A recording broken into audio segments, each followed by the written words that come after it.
ನಾಳೆ ಎಲ್ಲ ಅಂಗಡಿನೂ ಹರಾಜಲ್ಲಿ ತಗೋತಾ ಇದೀನಿ.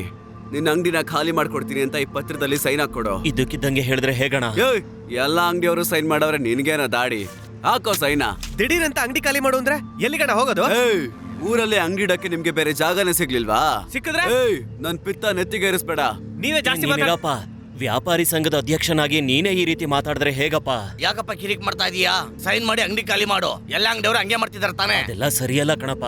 ಇಲ್ಲಿ ನೋಡು, ನಾನ್ ಬಂದಿದ್ಕೆ ಸುಮ್ನೆ ಮಾತಾಡ್ತಾ ಇದ್ದೀನಿ. ಅದೇ ನಮ್ಮ ಚೇರ್ಮನ್ ಬಂದಿದ್ರೆ ನಡೀತಾ ಇದ್ದಿದ್ದೆ ಬೇರೆ. ಮರ್ಯಾದಿಂದ ಅದಕ್ಕೆ ಸೈನ್ ಹಾಕ್ತೀಯಾ ಇಲ್ಲ ಚೇರ್ಮನ್ ಫೋನ್ ಮಾಡ್ಲಾ? ಅದೆಲ್ಲ ಆಗೋದಿಲ್ಲ. ಹೇಳ್ತಾ ಇದೀಯೋ? ಹಾಕೋ ಸೈನ್. ಹಲೋ ಅಂಕಲ್, ನಾನು ರಮೇಶ್ ಮಾತಾಡ್ತಾ ಇದ್ದೀನಿ. ಅನ್ಬು, ನಿನಗೆ ಕಣಪ್ಪ ಫೋನು. ರಮೇಶ್ ಲೈನ್ ಅಲ್ಲಿ ಇದ್ದಾನೆ. ಹೇಳು ರಮೇಶ. ಏನೋ ಆಯ್ತು? ಚೇರ್ಮನ್ ಕಡೆಯವ್ರು ಬಂದು ನಾವಪ್ಪ ನೋಡಿದ್ರು.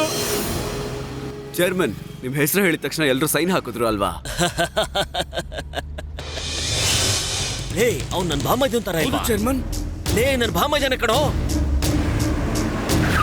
ಗಾಡಿ ನಿಲ್ಸೋ.